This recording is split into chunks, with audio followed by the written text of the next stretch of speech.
The government has announced a landmark agreement between the South African Social Security Agency and the South African Post Office. This follows the order of the Constitutional Court that SASSA and the Social Development Department find alternative service providers to cash paymaster services. SAPO and SASSA will now work together to ensure that 17 million social grants recipients receive their grants in April next year. Announcing the long-awaited deal, Minister in the Presidency, Jeff Khatebe, says this hybrid model will also protect the information of recipients. Khatebe said there will be various places where social grant beneficiaries can go to collect their money. This include general dealers, corner shops, spaza shops, village banks and cooperatives in townships and rural areas outside of the 5-kilometer radius, given they are legally registered and South African owned and operated. The DA in Gauteng says there must be nothing less than full disclosure when top politicians appear at the live esidimeni arbitration hearings next year. Former Health MEC Katani Mahlangu is due to testify on the 22nd of next month, followed by Gauteng Premier David Makhura and National Health Minister Aaron Motsoaledi. Suspended Head of Department Barney Lebano ended his testimony on Thursday with an apology for the deaths of 143 mentally ill patients after bungled relocations. The DA's Jack Bloom says Makhura needs to answer why he failed to fire Mahlangu immediately after 36 deaths were revealed in response to his question in the Gauteng legislature 15 months ago.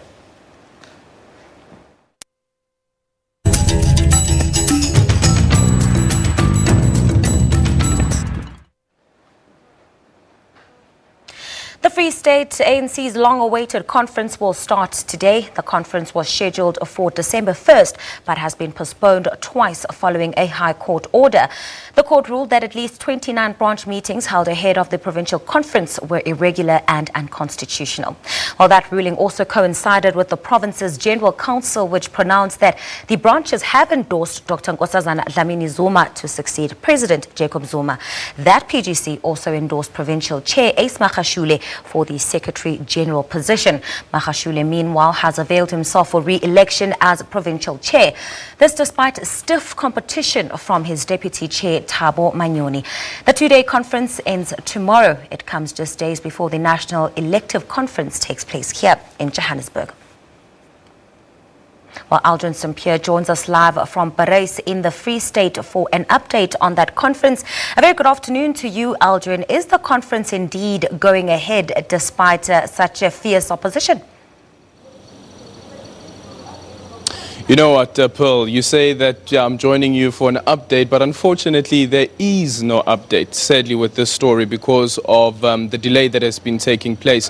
I just want to give you an indication of the conference hall where we're standing at the moment, and this was the same thing about 2 hours ago when we spoke to the Provincial Secretary about the conference, and he was adamant that the conference will be going ahead. This is the conference hall. As you can see, that the chairs have been set up waiting for delegates who will be arriving, but these are empty chairs. As you can see, the delegates have not arrived as yet. At the moment, the only thing that we do have is reporters who are waiting here, waiting for this conference to start. It was expected to start around about 10 o'clock this morning. Of course, as you can see, it hasn't started.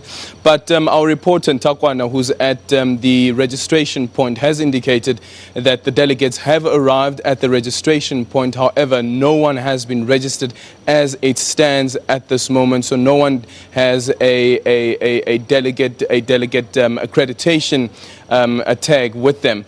So there has been a delay, and that delay has been ongoing. But something quite interesting that I just want to point out quickly about these chairs is that, as you can see, that the chairs have been set up. But if you look at the bottom of these chairs here, look at this. Look at the legs of these chairs. They have been tied together.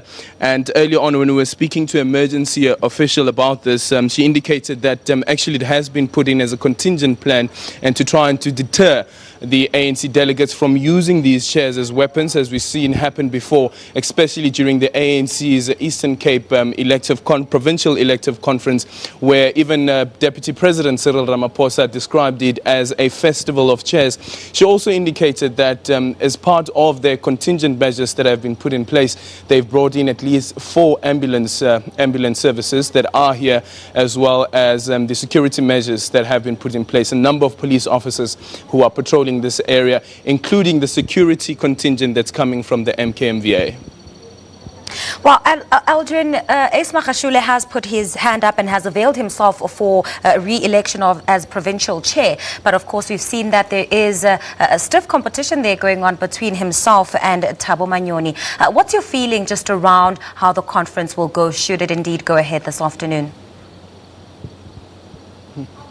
Well, should the conference go ahead, we expect when Ace Magashule is nominated that he will accept the nomination. What we're not clear about is whether Thabo Manyoni would be accepting that nomination, even in absentia. From the people who are close to him, those that I've spoken to have indicated that he will not be part of the conference. One thing that we don't know at this point is whether he will be accepting any nomination in absentia, considering that he has been battling it out and campaigning to become the next chairperson of this province. But Ace Magashule is also in the standing, and if you look at the numbers that came out of the PGC that endorsed Nkosazana Dlamini Zuma to succeed President Jacob Zuma, it would seem as though that Ace Magashule still has a firm control and influence within this province. Remember that Ace Magashule is a staunch supporter of Dr. Nkosazana Dlamini Zuma, as well as he has accepted a nomination to become the Secretary General of the party, and that's the other anomaly.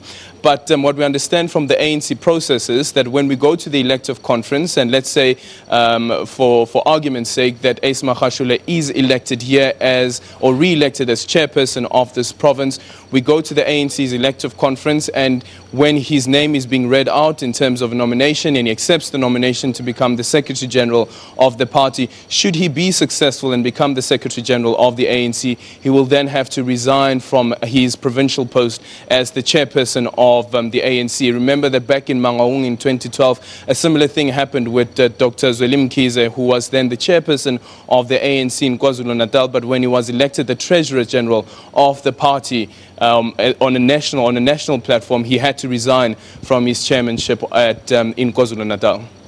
Aldrin, this conference has already been previously postponed twice, and what's happening there today, or the lack of activity today, may signal as yet another delay tactic.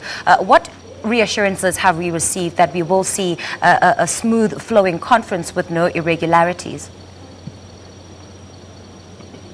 It would be a bit difficult to say whether this conference will be smooth, considering what you've just indicated, the 2 delays in terms of the postponement of this conference, as well as a plethora of court cases that this conference the PEC of this province has been receiving, or the court challenges as well.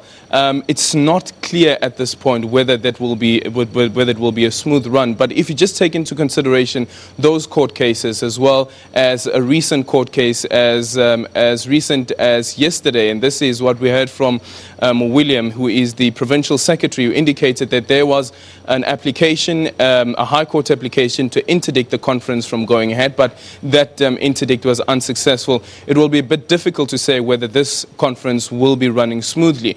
Also considering all the emergency contingency plans that have been put in place, like the chairs being tied together, like the number of security being put in, as well as the ambulances that have been set up. So it would seem as though that the province itself, its executive, they believe that there could be some chaos that erupts in this conference, and that's the reason why they have these contingency plans that have been put in place.